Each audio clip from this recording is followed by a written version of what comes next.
Bienvenue à un voyage captivant vers les profondeurs de l'être, où la sagesse ancestrale et le mystère s'entrelacent dans une danse cosmique. Dans cet audio-livre, nous plongerons dans la connaissance de l'être dans sa forme la plus sublime, guidés par l'essence illuminée de Saint-Germain. Imaginez un univers où les voiles de la réalité se dissipent, révélant des secrets soigneusement gardés dans les plis du temps.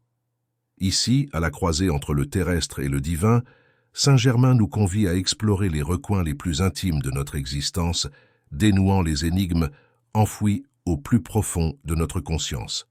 Alors que nous nous immergerons dans les enseignements de Saint-Germain, nous découvrirons les clés pour ouvrir des portes secrètes en nous-mêmes. Ce n'est pas un voyage ordinaire, c'est une traversée vers la compréhension totale de notre nature spirituelle. Préparez-vous à laisser derrière vous les limites du tangible et à vous aventurer dans l'immensité du savoir cosmique qui attend dans les dimensions les plus élevées. Le conte de Saint-Germain, maître ascensionné et gardien de la flamme violette, nous dévoilera d'anciens secrets qui ont résisté à l'épreuve des siècles. À travers ces paroles, nous déverrouillerons des portes dimensionnelles qui nous mèneront au-delà de la perception ordinaire, vers l'essence même de notre être.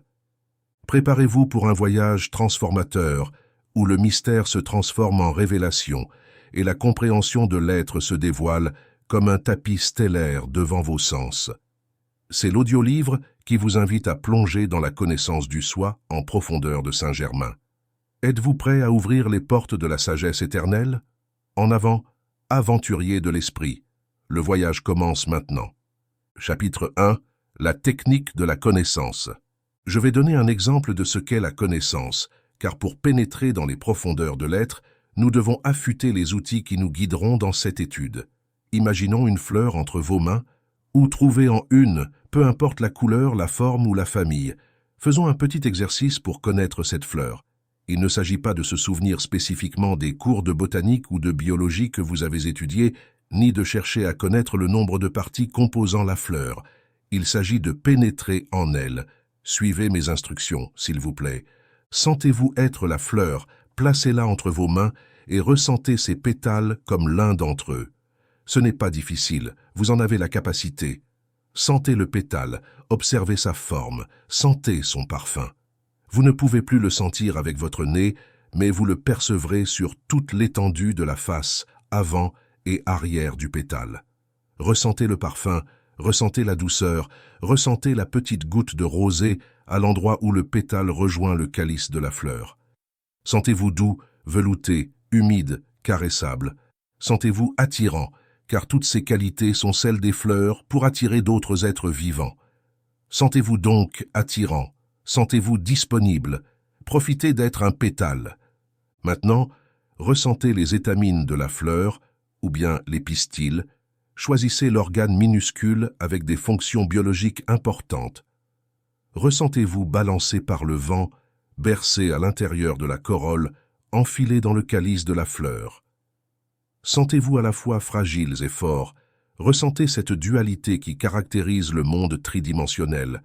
Maintenant, ressentez la tige de la fleur, cette partie qui attire moins l'attention, mais qui n'est pas moins importante, car elle est essentielle à la constitution de cette plante.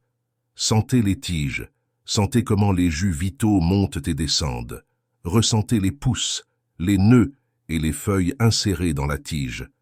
Dites-vous à vous-même, je suis une tige de fleurs, je soutiens la corolle la plus magnifique qui puisse exister dans la création. Je suis le conducteur de l'énergie de la mère Terre, et je suis aussi le transporteur des énergies du Soleil. Ma mission est vraiment importante, même si elle passe humblement, souvent inaperçue. Maintenant, sortez de la fleur et redevenez vous-même. Cela a été un petit exemple de comment pénétrer dans la fleur. Nous allons maintenant réaliser la contrepartie de l'exercice. La fleur s'introduit en vous. Reprenez la fleur entre vos mains. Elle est là. Amenez-la à votre cœur et laissez toute l'énergie qui constitue cette flamme pénétrer en vous. Elle se fond avec toute l'énergie de votre champ aurique et de votre corps de lumière, de sorte que la fleur est maintenant en vous, et la sève de la fleur et son sang sont maintenant les vôtres. De la même manière, toutes les caractéristiques de beauté, de force, de vitalité et de service de la fleur se fondent avec les vôtres. La réponse que vous donnez en tant qu'être vivant à l'univers est la même, et les deux sont une seule et même chose. On ne peut plus distinguer ce qui est la fleur et ce qui est l'être humain. C'est de l'alchimie, c'est de la magie, c'est une transmutation où des énergies biologiques apparemment différentes deviennent une seule et même chose. Observez les répercussions de ce type d'exercice et comment ils peuvent vous enrichir. Parce que l'homme est maintenant aux yeux des étoiles comme une fleur avec tous les attributs de la fleur, toute la beauté et tout l'amour.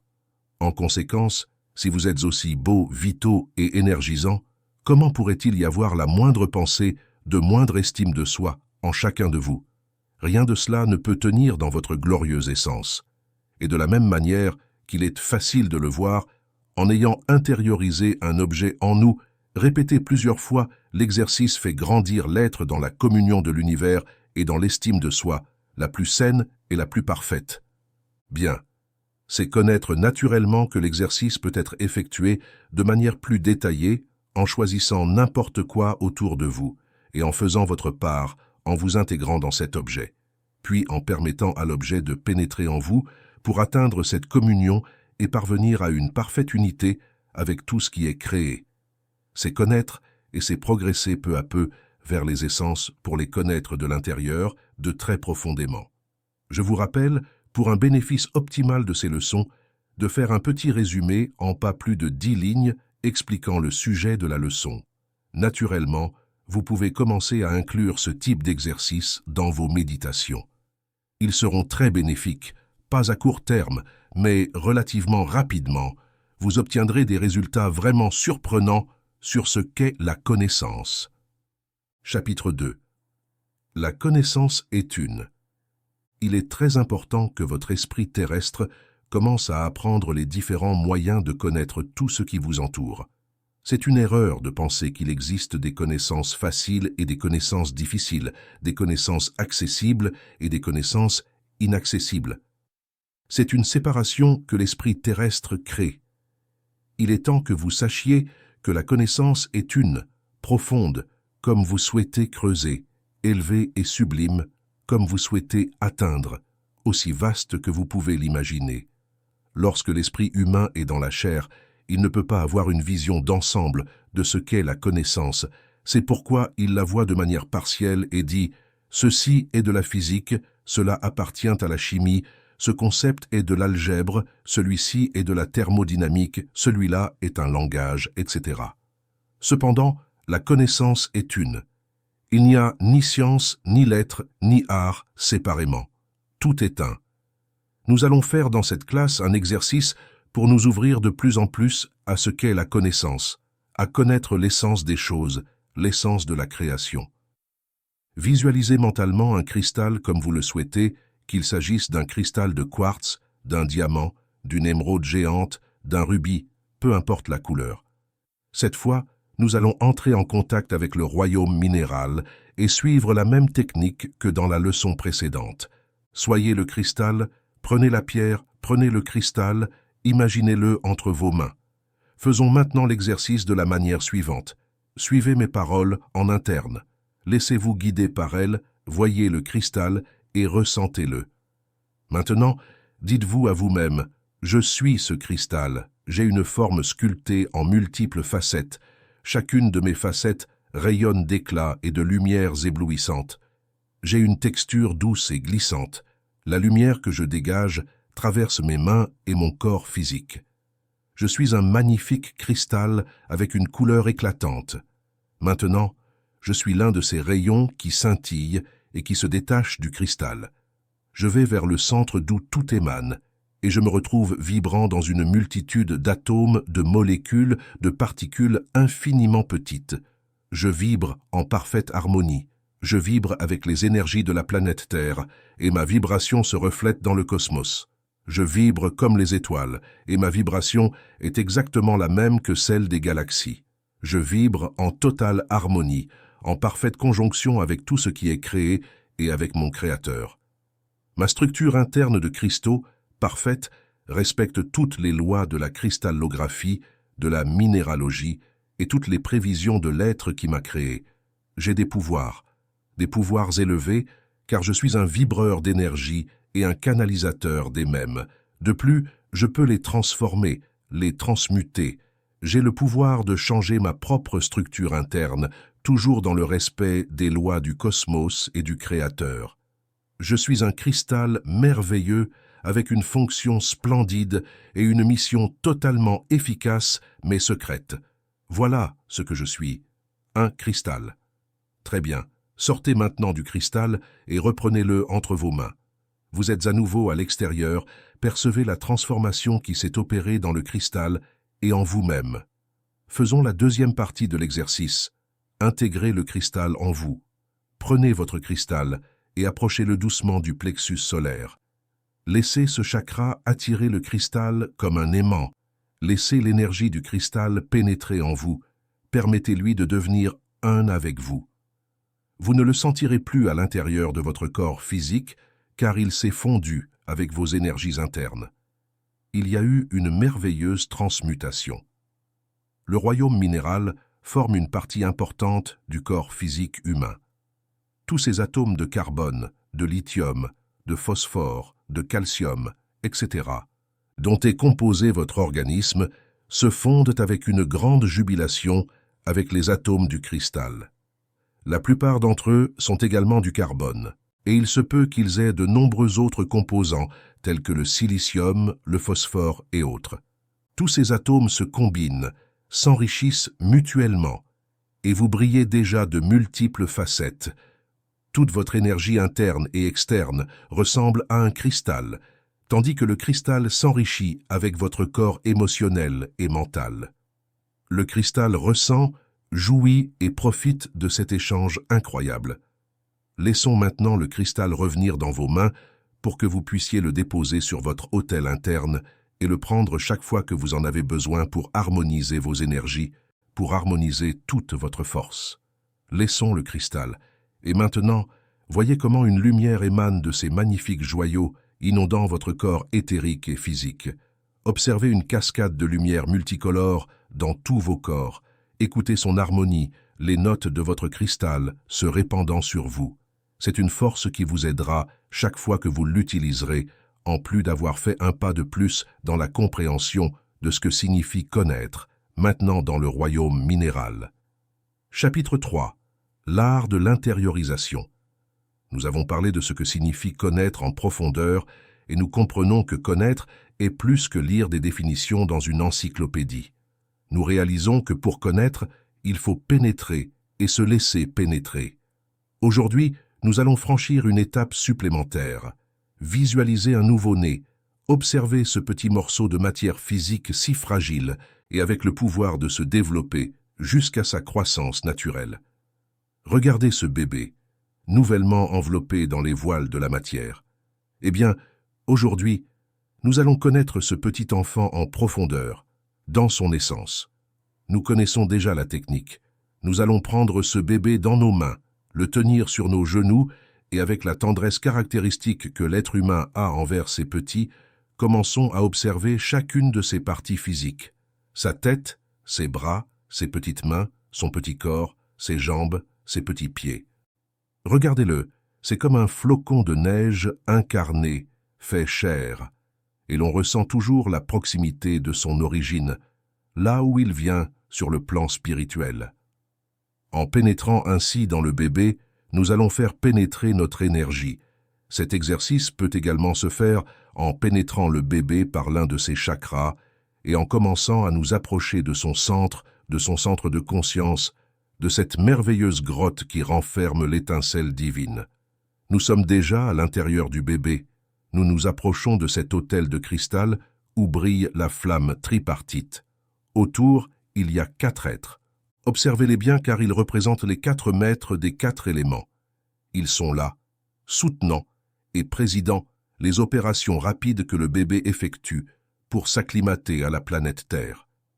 Remarquez comment l'esprit, le corps mental de ce bébé, n'a pas de filtre, pas de jugement, ni de préjugés, ni de souvenirs, car dans le processus d'incarnation, les souvenirs des vies antérieures restent relégués à un endroit caché. Nous pourrions dire que le bébé est comme une cire molle sur laquelle rien n'a été écrit, une page blanche qui va peu à peu commencer à raconter une histoire. Voyez comment son cœur bat en harmonie avec tout ce qui l'entoure. C'est une façon de s'ancrer dans son nouveau monde, et il s'harmonise avec tous les êtres humains.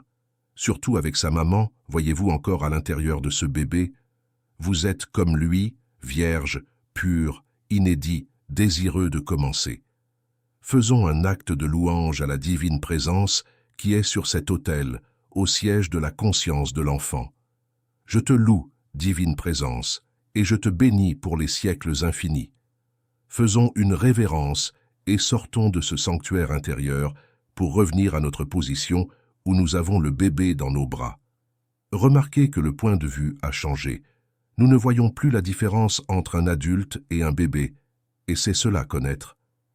L'enfant pénètre dans notre être. Réalisons maintenant la deuxième partie de notre exercice et observez que c'est aussi une façon d'apprendre. Prenons le bébé, approchons-le de notre cœur avec beaucoup d'amour, avec douceur, avec précaution, et voyons que cette énergie propre et pure pénètre en nous. Nous avons maintenant le bébé en nous, avec un seul cœur pour les deux, car ils sont fusionnés en un seul avec le Créateur. Sentez le flux des rythmes vitaux en parfaite consonance, en parfaite union, et dans cet état, faites une pause mentale et observez-vous lorsque, dans votre vie quotidienne, vous êtes irrité, tendu, mécontent, ressenti, abattu, déprimé, furieux, ou tout autre sentiment avec lequel vous vous décorez parfois. Voyez, un instant dans cette communion des sens, comment ces situations peuvent se produire, reflétant uniquement une immaturité totale. Effacez ces images, car vous avez aussi une grande collection d'images belles et agréables lorsque vous agissez en toute honnêteté envers vous-même, que vous rendez service à quiconque, que vous êtes accessible, bienveillant et affectueux.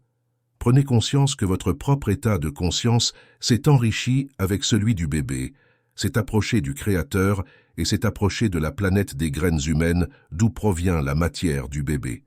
Maintenant, ramenons le bébé dans nos bras.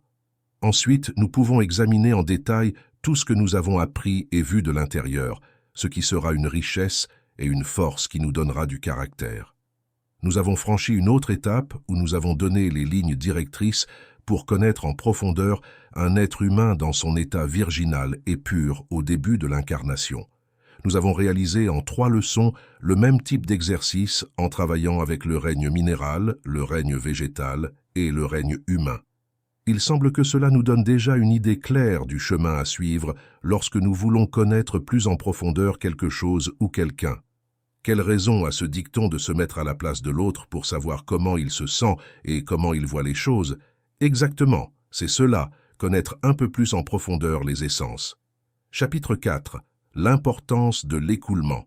Nous abordons un sujet extrêmement important dans le développement d'un initié, la connaissance approfondie du soi. Nous avons utilisé une technique d'apprentissage consistant à créer un exercice qui serve de modèle afin que les étudiants puissent le répéter avec les variations qu'ils préfèrent, de manière à l'appliquer à de nombreux concepts et connaissances de n'importe quel domaine, que ce soit dans la sagesse que vous appelez spirituelle, scientifique, artistique, artisanale, et toutes les autres divisions et subdivisions que vous avez pour ce qu'est la connaissance, la science et la sagesse. Rappelez-vous que la connaissance est une, et la sagesse aussi est une.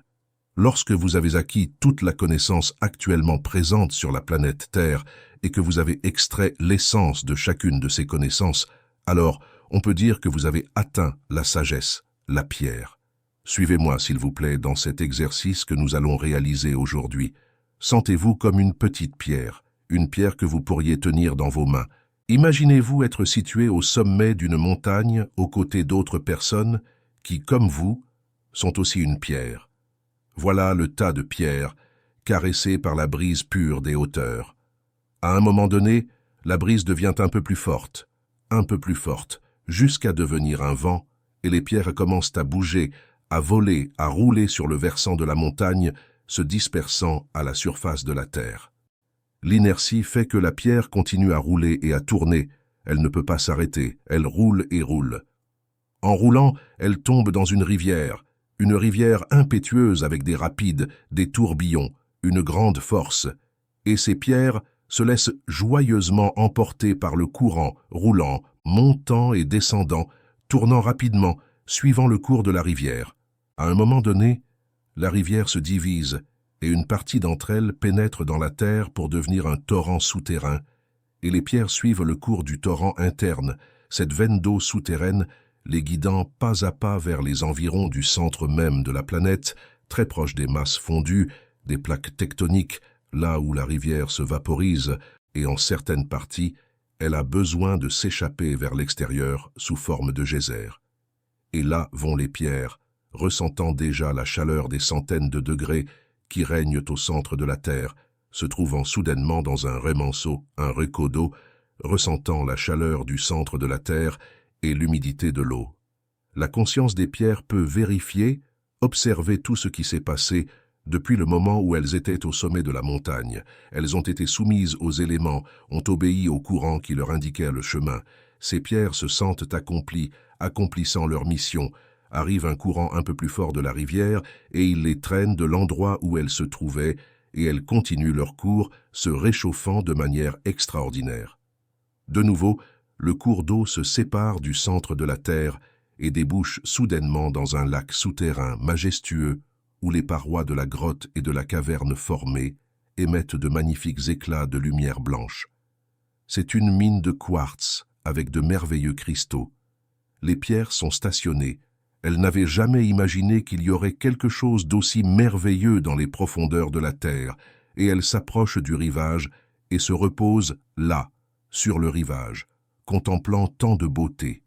Lorsqu'elles prennent conscience d'elles-mêmes et se regardent les unes les autres, elles ne reconnaissent plus leur forme originale de pierre. Elles sont transformées en cristaux splendides.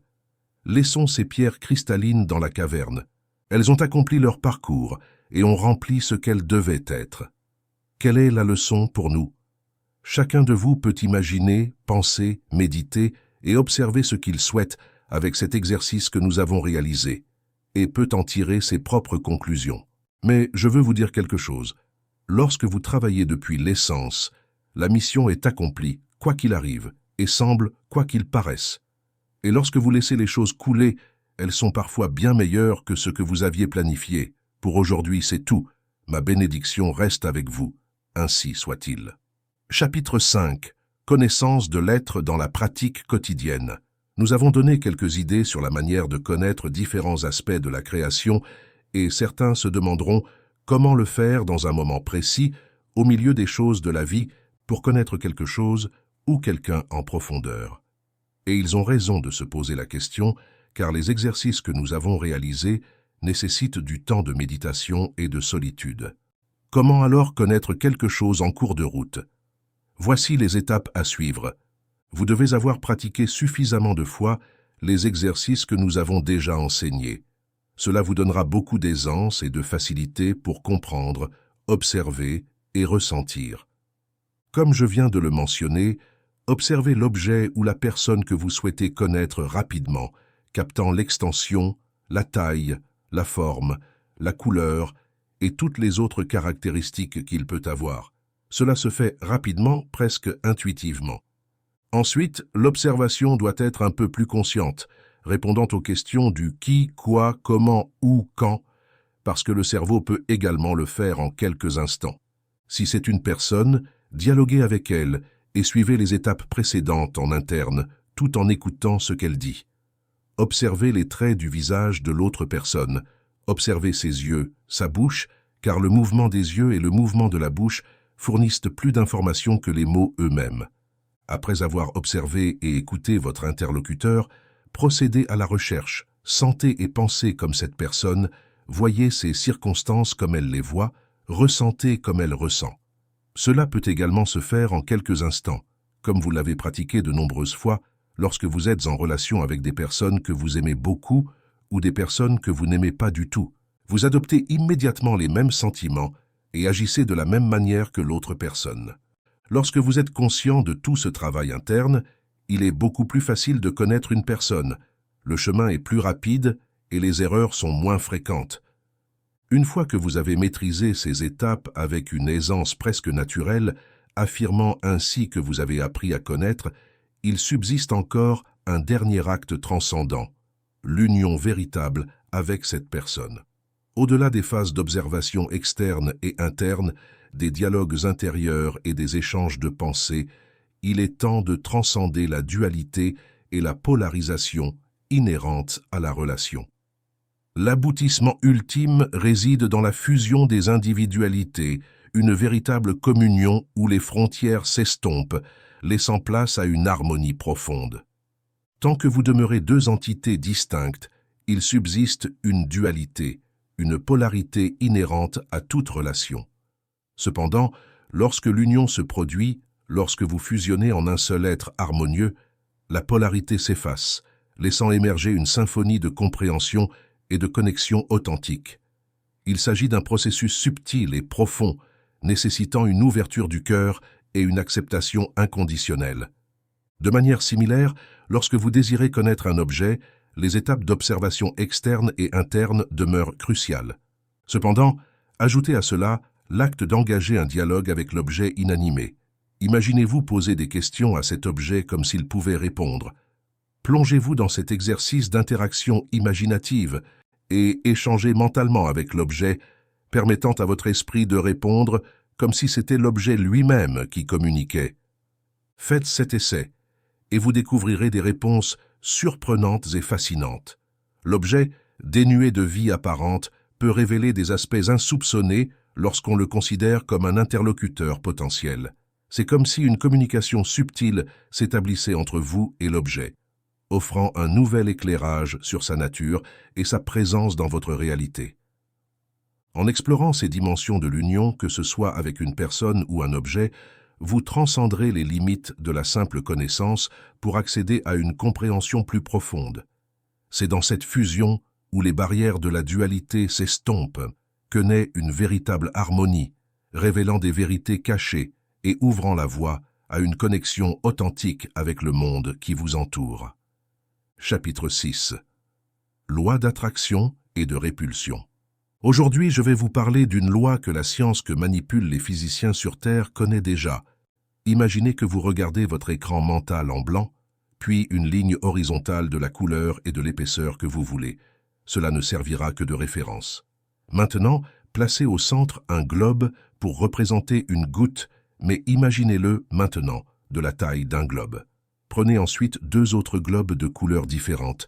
Joignez-les au premier de manière à ce que les deux globes que vous ajoutez soient en dessous de la ligne que vous avez tracée et forment avec le premier un triangle, une molécule d'eau. Ces trois globes représentent trois atomes. Le globe supérieur sera l'atome d'oxygène et les deux globes que nous avons ajoutés pour former le triangle seront chacun un atome d'hydrogène. Nous les avons rendus si grands parce que dans votre plan physique, l'œil humain n'a pas la capacité de voir une molécule d'eau comme nous la visualisons à l'écran mental. Voyons maintenant ce qui fait que les trois atomes, ces trois globes, restent fermement unis sans perdre la forme du triangle. Même lorsque ces molécules s'associent à d'autres, formant des ensembles complexes de 3 ou plus, la nature de leur union reste inchangée, guidée par la même force d'attraction intrinsèque. C'est une merveille constante, une symphonie invisible de particules qui persistent dans leur cohésion, défiant l'ordinaire. Que vous les orientiez vers le haut, vers le bas ou sur le côté, ces éléments microscopiques demeurent solidement unis, tant qu'ils ne sont pas soumis à une force extérieure suffisamment puissante pour perturber cette danse délicate d'attraction et de répulsion. Qu'est-ce qui maintient donc ces molécules fermement unies? C'est, sans l'ombre d'un doute, la force de cohésion, cette attraction magnétique qui transcende les dimensions visibles de la matière. Imaginons la molécule d'eau dans son état naturel, une illustration parfaite de cette harmonie délicate. La force d'attraction entre les atomes d'hydrogène et d'oxygène constitue l'étoffe même qui tisse cette entité liquide. C'est une attraction fondamentale, une force subtile mais puissante qui maintient chaque élément en communion avec les autres.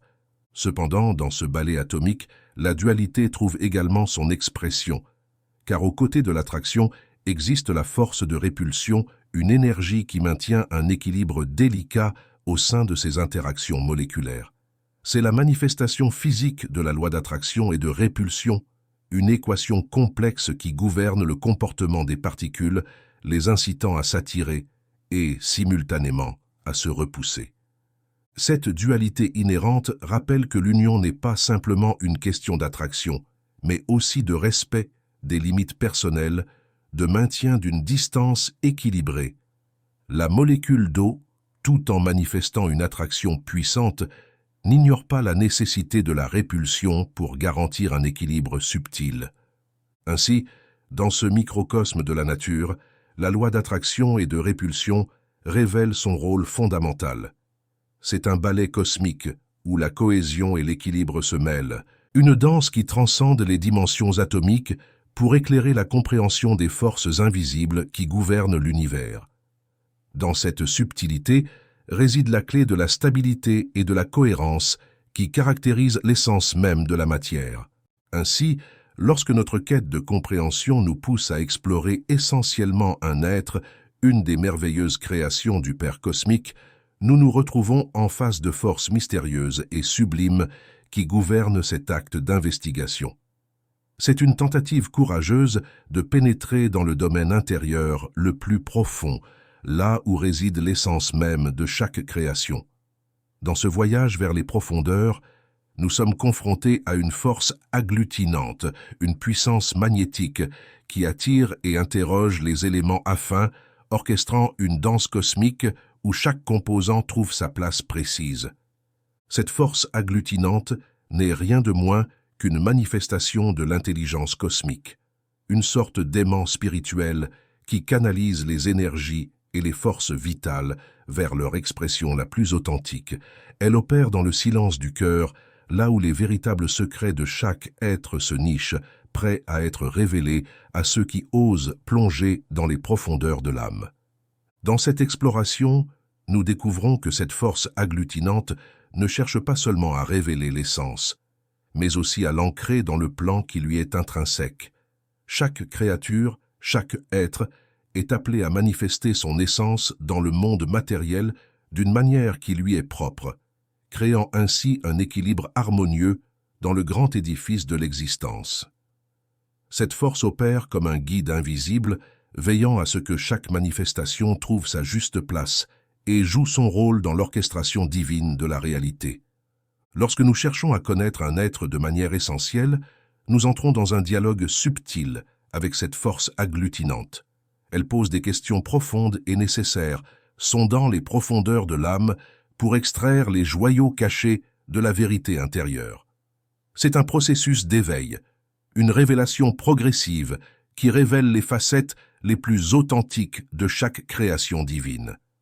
Ainsi, cette exploration intime devient un acte sacré, une communion avec la source originelle de toute création.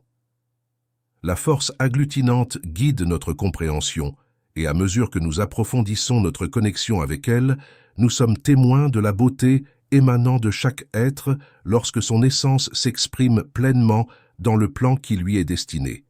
C'est dans cette danse harmonieuse entre l'individu et la force agglutinante que se révèle la magie de l'existence, une symphonie où chaque note contribue à l'harmonie globale de la création.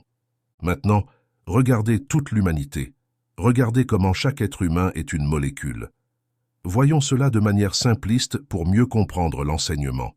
Considérons chaque être humain comme une molécule formée par l'attraction de gros atomes ayant des fonctions et des activités différentes.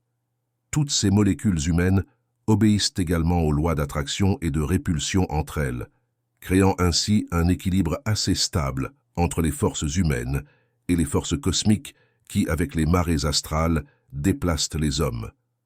Ainsi se dessine avec une clarté éblouissante le concept d'une école spirituelle. C'est bien plus qu'une simple agrégation de molécules humaines dans un espace donné. C'est une convergence sacrée, une union mystique où des individus fusionnent, s'attirent et s'unissent pour poursuivre un dessein qui transcende les limites matérielles, s'élevant vers des plans de réalité beaucoup plus élevés. Au-delà des préoccupations purement terrestres, Cette union aspire à toucher les sommets de la compréhension spirituelle, à explorer les recoins les plus profonds de l'âme humaine. L'école spirituelle devient ainsi le lieu où les aspirations individuelles se fondent dans un océan de connaissances et de sagesse partagée. Chaque molécule humaine, avec ses expériences uniques et ses talents distincts, contribue à l'éclat de cette constellation spirituelle. Ensemble, elles forment un tout harmonieux, où la diversité des trajectoires individuelles se conjugue pour créer une synergie puissante vers un but commun. Par analogie, la famille se dresse en tant qu'exemple vivant de l'impact de l'affinité et de l'attraction entre les êtres humains. Au sein de cette unité, des individus aux liens intrinsèques sont attirés les uns vers les autres par un amour inconditionnel. C'est un microcosme de l'union spirituelle où la compréhension profonde, la bienveillance et le soutien mutuel transcendent les limites de l'individualité pour former un tout cohérent. Cette dynamique d'attraction et d'union n'est pas étrangère aux grandes entreprises réalisées par l'humanité. Chaque moment marquant de l'histoire a été forgé par la convergence d'individus animés par un objectif commun. Que ce soit dans les domaines scientifiques, artistiques, politiques ou humanitaires, les accomplissements significatifs ont souvent émergé de l'attraction collective vers une vision partagée. Ainsi, une école spirituelle devient un lieu de convergence consciente, une alchimie où les esprits s'unissent pour transcender les limites individuelles et atteindre des altitudes spirituelles. Dans cette fusion d'âmes émerge une puissance collective qui peut non seulement transformer la réalité matérielle, mais aussi éclairer les recoins les plus sombres de la conscience humaine. Une école spirituelle, telle une étoile céleste, guide les chercheurs de vérité vers une illumination partagée, portant la promesse de découvertes spirituelles transcendantes et d'une évolution collective vers des plans toujours plus élevés. Cette loi d'attraction suppose que l'essence de chaque molécule a une certaine affinité avec les autres, ou bien elle est tellement différente et opposée que par la loi de la compensation, elles peuvent également s'unir et s'attirer. Que voulons-nous dire par tout cela? Si nous essayons et réussissons à nous connaître nous-mêmes dans notre être le plus profond et dans toutes nos manifestations, il sera beaucoup plus simple de connaître les autres, car les affinités ou les répulsions sont en nous-mêmes. Par conséquent, si nous voulons connaître un être humain, peu importe son niveau de culture, de vie sociale, de travail, d'état économique, etc., nous pouvons le faire, car dès que nous commençons à le traiter, l'une de ces deux lois se manifestera, l'attraction ou la répulsion, et nous pouvons trouver les deux au centre de notre propre essence.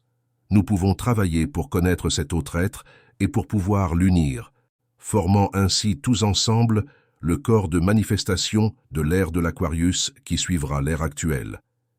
Il y a beaucoup de subtilités pour que vous étudiez, observiez, compariez, vous voyez vous-même et puissiez expliquer avec une plus grande profondeur toutes les clés données par tous les êtres illuminés venus sur Terre, quand on leur a dit « Aime ton prochain comme toi-même ». D'abord, tu dois te connaître toi-même, et ainsi en profondeur, sachant que tu es soumis à différentes lois, à différentes forces, et sachant aussi que tu peux les manipuler. Le secret réside dans le degré de conscience. Étudiez et méditez soigneusement pour pouvoir intégrer dans vos esprits et vos cœurs tout ce que vous recevez. Chapitre 7. Le déguisement de l'essence divine. Il était une fois un soleil gigantesque qui scintillait et illuminait tous les coins de l'univers, et ses rayons atteignaient des distances inimaginables. Au cours de l'évolution de ce soleil, des étincelles conscientes ont commencé à se détacher de lui et à sauter dans toutes les directions. De magnifiques étincelles avec de nombreux éclats, des lueurs sublimes et une pleine conscience de leur essence solaire et divine. Ainsi, au fil de leur pérégrination cosmique, ces étincelles lumineuses ont amorcé un processus délibéré d'embrasser une diversité d'énergies solaires qui ponctuaient leur trajet céleste, conscientes de leur nature malléable et de leur capacité à fusionner avec différentes vibrations cosmiques. Ces entités divines se sont volontairement entourées d'une énergie légèrement moins éclatante que celle de leur soleil d'origine. Ce choix délibéré était empreint d'une sagesse cosmique, d'une compréhension profonde que l'expansion de leur essence solaire ne résidait pas seulement dans la pure luminosité, mais dans la capacité à intégrer et à harmoniser une multitude d'énergies. C'était un acte conscient visant à tisser des liens avec les nuances variées qui composent le tissu vibrant de l'univers. À mesure qu'elles se fondaient dans ces énergies différentes, les étincelles embrassaient des facettes subtiles et uniques, enrichissant ainsi leur propre essence solaire. C'était une danse cosmique, une symphonie d'énergies solaires variées, chacune apportant sa propre note distinctive à cette chorégraphie céleste. Ces entités divines comprenaient que l'expérience de la lumière ne se limitait pas à la brillance uniforme, mais résidait également dans la danse harmonieuse des contrastes et des complémentarités. Au cœur de cette fusion énergétique, les étincelles transcendaient les frontières de leur origine, découvrant une expansion de conscience inédite. Elles devenaient des porteurs de diversité, des émissaires de l'unité cosmique dans leur expression individuelle. Chaque interaction avec une énergie solaire différente était une opportunité d'apprentissage, de croissance et de co-création. Cette aventure cosmique, guidée par la sagesse intrinsèque de ces étincelles, les a conduites à une réalisation profonde. L'éclat suprême réside dans l'harmonie de la diversité. Leur essence solaire, désormais imprégnée de multiples teintes et intensités, était devenue une œuvre d'art céleste, une manifestation éblouissante de l'union des forces cosmiques. Ainsi, ces étincelles lumineuses continuent leur voyage, non seulement comme des émissaires de leur soleil d'origine, mais aussi comme des ambassadeurs de la riche palette d'énergie solaire qu'elles ont embrassée. Leur lumière, désormais teintée d'une compréhension universelle, brille comme un phare dans l'infini cosmos, rappelant à tous que la véritable grandeur réside dans l'acceptation et l'harmonisation de la diversité cosmique. Ainsi, chaque étincelle, dans son voyage cosmique, a entrepris le captivant processus de se parer de nouvelles énergies, chaque strate ajoutant une nuance unique à sa brillance originelle. C'était une danse éternelle d'absorption et d'assimilation où les étincelles se métamorphosaient à chaque rencontre avec une nouvelle énergie solaire. Ce déguisement sur déguisement a continué jusqu'à ce que les étincelles ne se reconnaissent plus les unes les autres, transformées au point où leur manifestation externe devenait complètement différente. Malgré ces changements, l'essence fondamentale de chacune restait la lumière solaire, l'origine même de leur existence. Ces graines de lumière, dissimulées dans les replis du temps, ont ainsi été délicatement semées sur la toile cosmique de la planète Terre, amorçant une évolution extraordinaire à travers de multiples ères. Dans le sillage de cette semence céleste, l'humanité a éclos, portant en elle la sublime destinée de révéler sa véritable nature en dépouillant chaque déguisement, chaque parure, afin de retrouver l'éclat de cette étincelle solaire originelle qui réside au cœur de son essence. Au fil des éons, chaque être humain a été façonné par les expériences de la vie, tissant un kaléidoscope complexe de perceptions, de joie et de peine. Le voyage de l'humanité, une épopée jalonnée de descente dans les abysses de l'existence et de remontée vers la lumière, a constitué un processus d'apprentissage infini.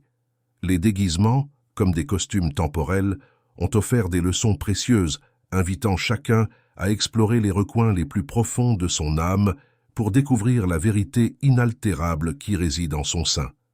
Ainsi, chaque incarnation sur cette sphère terrestre a servi de laboratoire d'expérimentation où les graines de lumière ont pu grandir à travers les interactions humaines, les défis, les triomphes et les défaites. Chaque déguisement, chaque parure a contribué à l'épanouissement de l'âme, façonnant une mosaïque unique de sagesse et de compréhension. Le grand dessein derrière cette épopée cosmique réside dans le retour à la source, la réunion sacrée avec l'énergie primordiale qui a initialement engendré ces graines de lumière. Ce retour n'est pas simplement un rappel à l'origine, mais plutôt une célébration enrichie par les péripéties et les enseignements acquis lors de ce voyage de descente et de retour.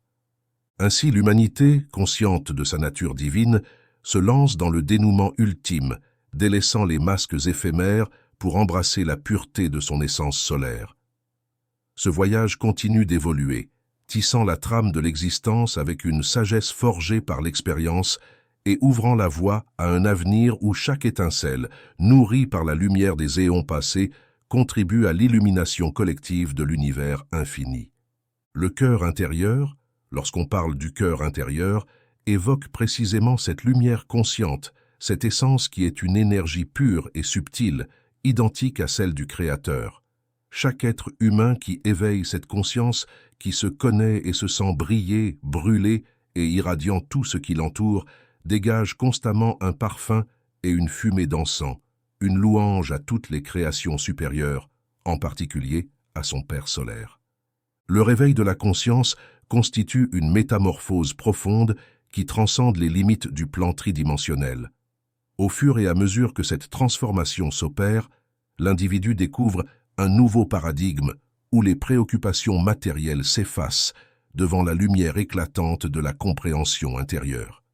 Dans ce nouvel état d'être, l'argent et les possessions perdent leur emprise, car l'individu réalise que la véritable richesse réside dans la connexion avec sa propre essence spirituelle.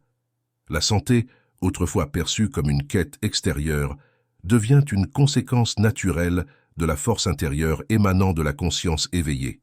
Ainsi, la quête incessante de biens matériels cède la place à une recherche plus profonde, axée sur la croissance spirituelle et le bien-être holistique.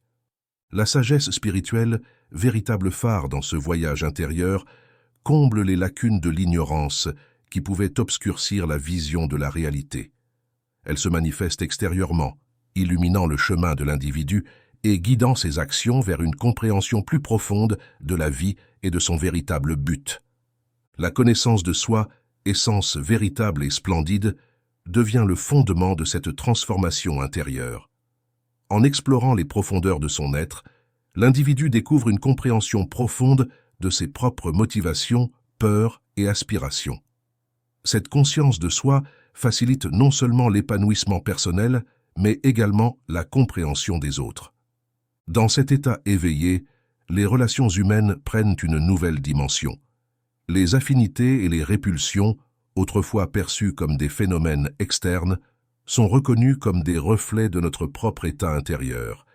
La compréhension de soi ouvre la porte à une empathie profonde envers les expériences et les perspectives des autres, établissant des liens basés sur la compassion et la compréhension mutuelle. Ainsi, le réveil de la conscience n'est pas seulement la fin des problèmes du plan tridimensionnel, mais le début d'une aventure spirituelle et humaine plus profonde. C'est une invitation à explorer les vastes horizons de l'âme, à transcender les limites du connu et à embrasser la plénitude de la vie avec une sagesse éclairée. Si nous voulons connaître un être humain, peu importe son niveau de culture, de vie sociale, de travail, de statut économique, etc., nous le pouvons.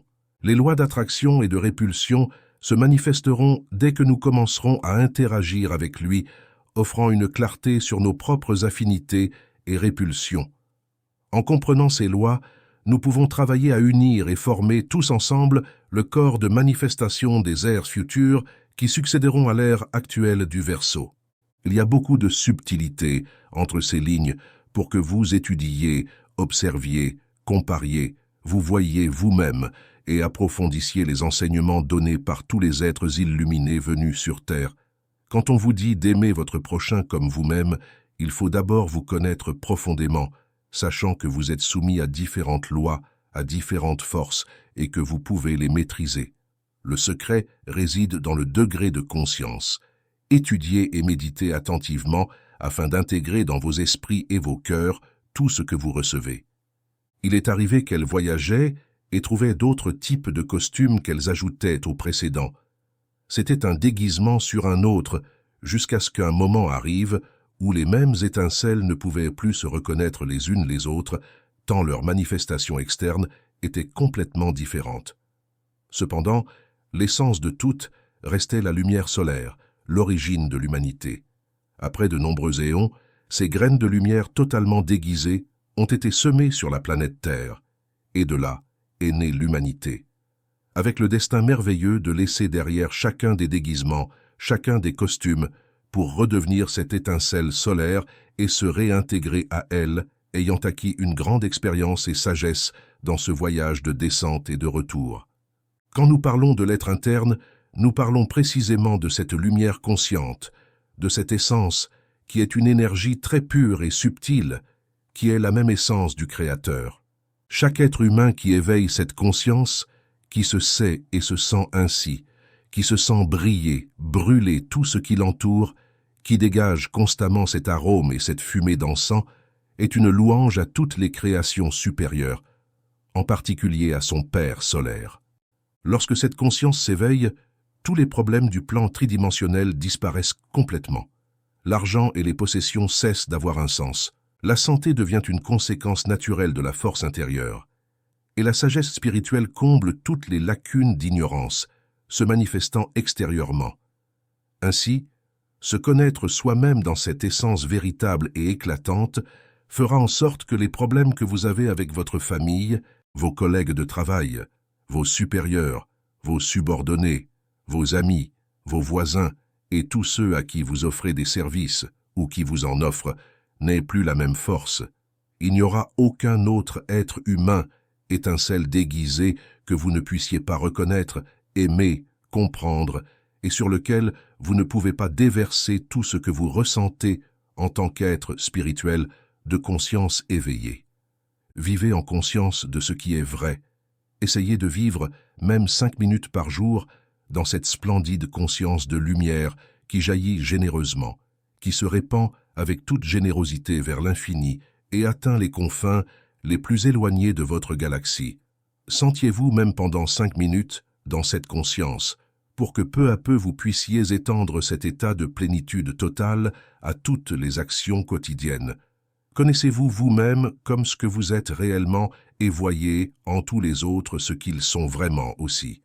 Beaucoup d'églises sur Terre proclamons que tous les êtres humains sont frères, c'est une bonne analogie. En réalité, ils sont bien plus que des frères, ce sont des étincelles du même soleil qui brillent de la même manière. Leur essence est la même, ils sont un seul et même être. Je vous donne ma bénédiction en espérant que tous les déguisements de votre étincelle divine seront mis de côté afin que cette essence qui crie à grand bruit puisse se manifester dans la 3e dimension. Chapitre 8. L'essence de tout, c'est l'amour. Quelle est l'essence du feu?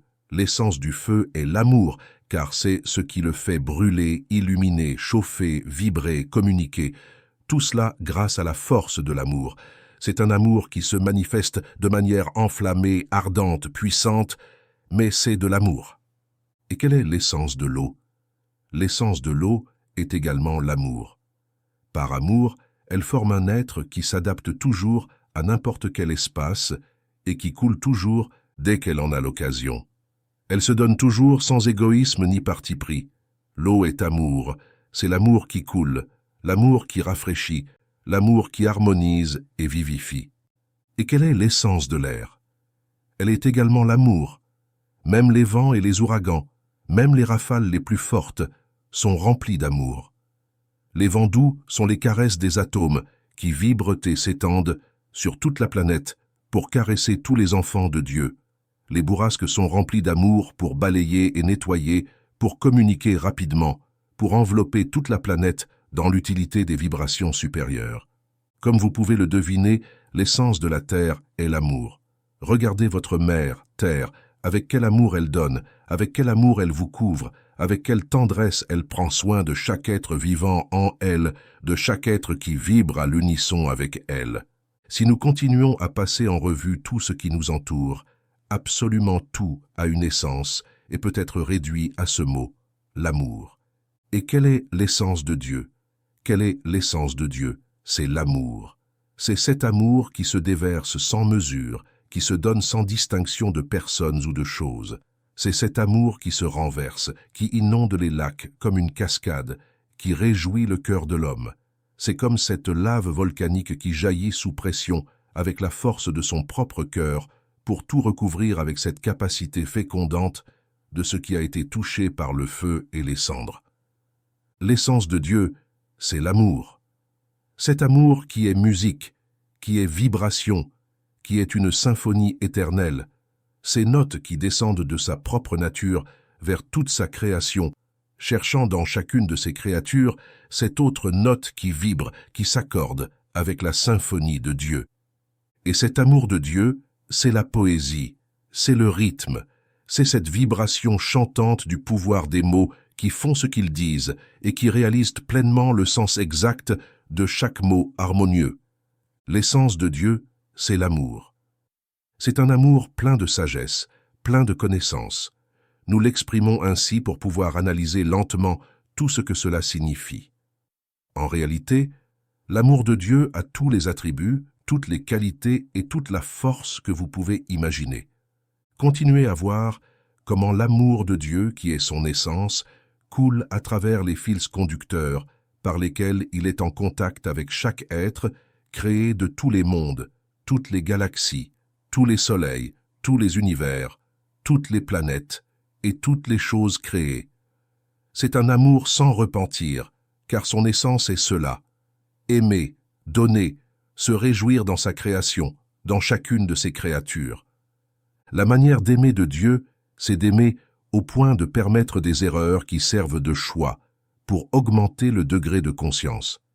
Et c'est une joie plus grande quand chaque être de sa création apprend la leçon et revient à nouveau dans ce cœur enflammé d'amour, le cœur de Dieu, avec une compréhension plus profonde de ce qu'est Dieu. Cette conception sublime de l'amour divin révèle une sagesse infinie qui transcende les notions humaines de perfection. L'idée que Dieu permette des erreurs n'est pas une négligence, mais une confiance profonde en la capacité inhérente de chaque être de choisir et d'évoluer. C'est une reconnaissance que la croissance spirituelle émerge souvent des ténèbres de l'erreur, éclairant ainsi le chemin vers une compréhension plus profonde. Le cœur enflammé d'amour de Dieu devient alors le phare qui guide chaque âme errante de retour vers la vérité fondamentale de son être. Chaque leçon apprise devient une étape sur le chemin de la réconciliation avec la divinité, transformant ainsi les erreurs en opportunités précieuses d'expansion de la conscience. La joie que ressent Dieu lorsque ses créations reviennent à lui, enrichies par l'expérience et la compréhension acquises au cours de leur voyage, est une célébration de l'amour et de la croissance. C'est une invitation constante à chaque être de participer activement à son propre processus d'éveil, à choisir l'amour malgré les défis et à retrouver la véritable nature de son âme.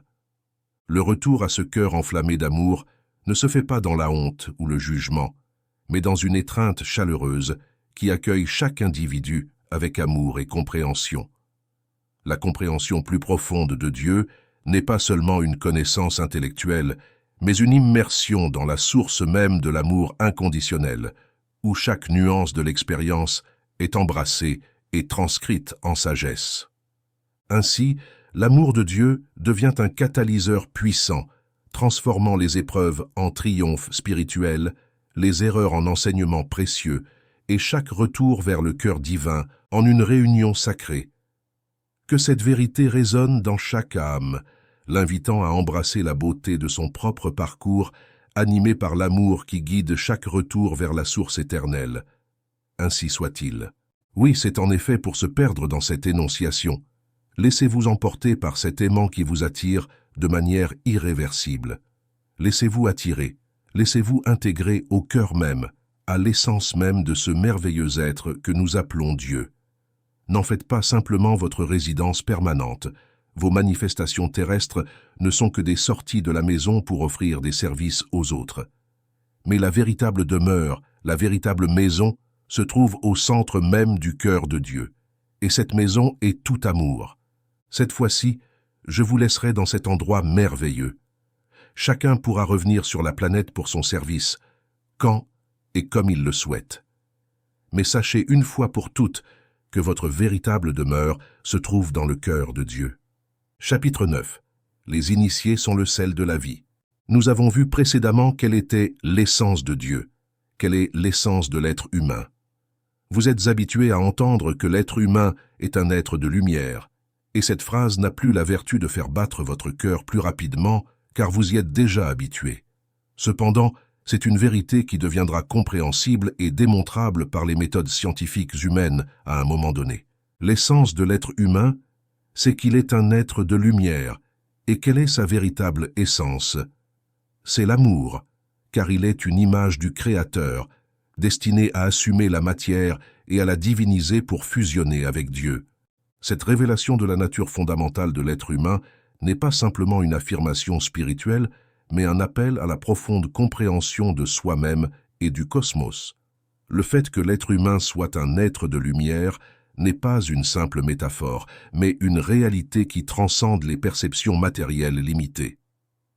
Les scientifiques, dans leur quête incessante de vérité, finiront par dévoiler les mystères de cette lumière intérieure qui réside en chaque individu. L'idée que l'essence véritable de l'être humain est l'amour peut sembler idéaliste à certains, mais elle résonne avec une sagesse ancienne et universelle. Être une image du Créateur signifie que chaque être humain porte en lui la capacité de créer, de manifester et surtout d'aimer. L'amour devient ainsi le pont qui relie l'humain au divin, une force puissante capable de transcender toutes les barrières et de réunir ce qui semble séparé. Le chemin vers la divinisation de la matière n'est pas une quête égoïste, mais plutôt un appel à reconnaître la sacralité de toute existence. L'être humain, en assumant la matière, est investi de la responsabilité de transmuter chaque expérience en une expression d'amour et d'évolution spirituelle. C'est dans cette fusion avec l'amour divin que l'unité avec Dieu devient possible, dépassant les limites du physique pour atteindre les royaumes sublimes de la conscience. Lorsque l'humanité embrassera pleinement cette vérité, elle découvrira que l'amour est la clé de la compréhension mutuelle, de la guérison planétaire et de l'évolution collective. Chaque individu devient alors un artisan de lumière, contribuant à illuminer le monde de sa propre essence divine. Cette révélation transcende les dogmes et les frontières, appelant chaque âme à reconnaître son potentiel divin et à s'élever vers des sommets encore inexplorés. Que cette vérité résonne profondément dans chaque cœur, éveillant une conscience éclairée, prête à embrasser l'amour en tant que force motrice de la vie. Que l'être humain, conscient de sa véritable essence, devienne le phare qui guide l'humanité vers l'accomplissement de son destin sacré. Ainsi soit-il. Permettez-moi de vous rappeler les paroles de Jésus qui se trouvent dans un livre sacré. Vous êtes le sel de la terre, mais si le sel perd sa saveur, avec quoi la lui rendra-t-on? Vous êtes la lumière du monde. Une ville située sur une montagne ne peut être cachée. On n'allume pas une lampe pour la mettre sous le boisseau, mais on la met sur le chandelier, et elle éclaire tous ceux qui sont dans la maison. Que votre lumière luise ainsi devant les hommes, afin qu'ils voient vos bonnes œuvres, et qu'ils glorifient votre Père qui est dans les cieux. De même, un disciple est le levain dans la pâte, car pour que le pain soit moelleux et léger, il a besoin de levain. Peu importe à quel point le grain de levain est petit, il fait lever toute la pâte.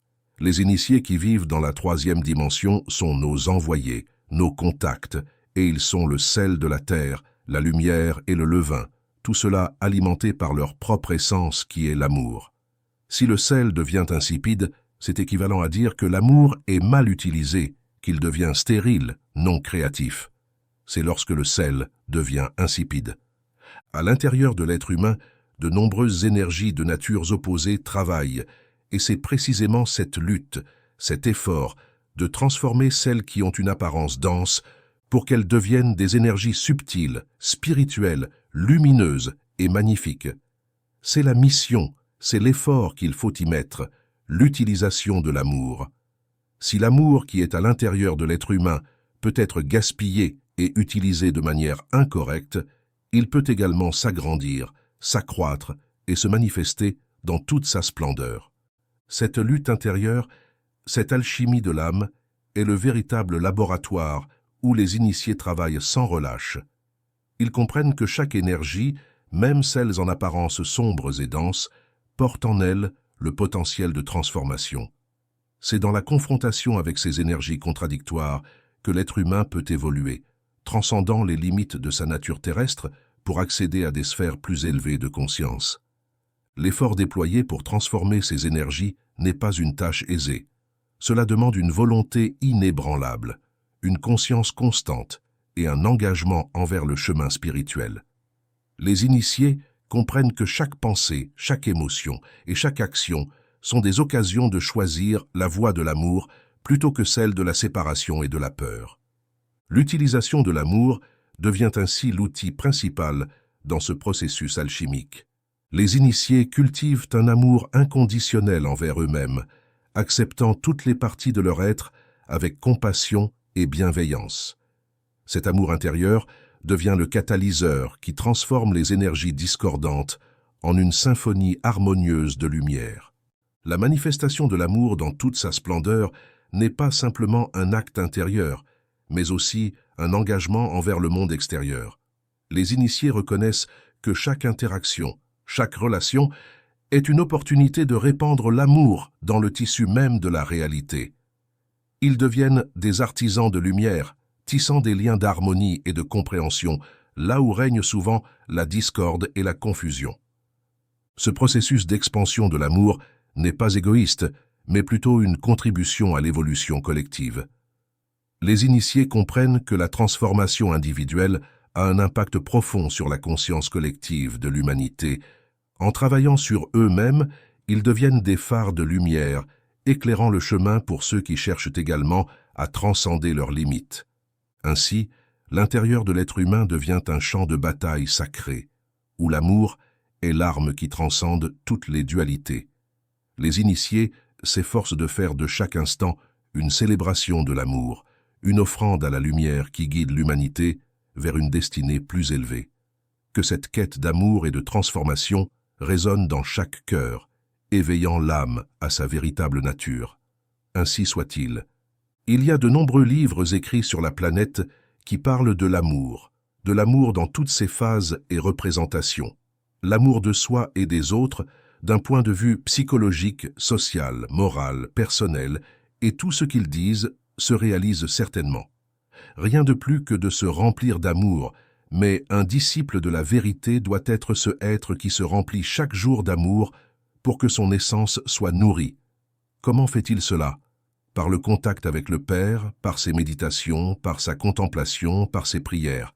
Après s'être rempli chaque jour, il commence à déborder au fil des heures et des minutes, tout cet amour, toute cette essence, qui, plus elle est donnée, plus elle se concentre, plus elle se purifie, et plus elle se perfectionne.